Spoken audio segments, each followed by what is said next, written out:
Hello and welcome to Okuma's HOWTO. My name is Jochen Ondra. I'm the product specialist for multitasking machines and lathes in Okuma. Today I'm going to introduce how to create 3D models for our CAS system for a tool holder and the ID turning tool. To do that, I'm going to use our easy modeling function on our controller. First of all, I want to create the tool holder.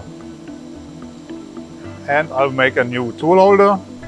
And I can choose the type of tool shank which I'm going to use in the machine. In this case, it will be HOWTO C6. And our tool holder has an outside diameter of 75 millimeter and a total length of 115 millimeters. And that's already enough to create a 3D model for our collision avoidance system. This holder I'm going to store under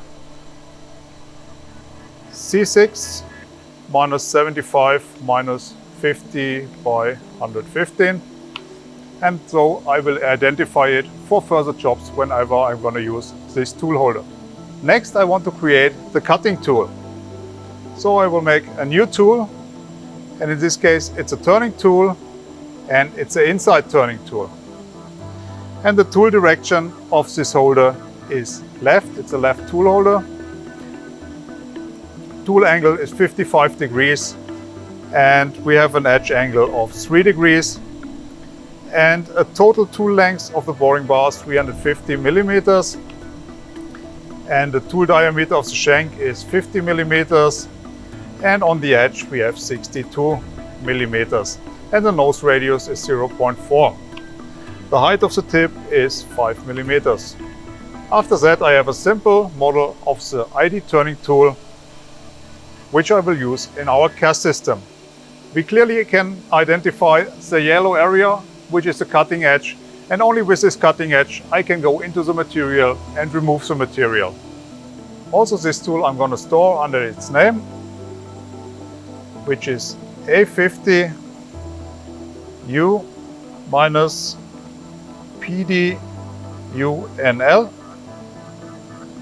1506 minus D630. Then I have it in my tool library and can use it for any further jobs with this tool. After that, I must combine the tool and the tool holder in my tool library. To do this, I'm going to first select the tool holder which I just created, which I find here. And I will select the tool which we created before. I will change the setting and the stick out length will be directly read from the tool data of the set tool in the machine. Now the model is ready to use in our collision avoidance system. Thanks for watching our video today. Check our other videos on our channels. If you have questions or you need further information, contact me and my team under info@okuma.eu.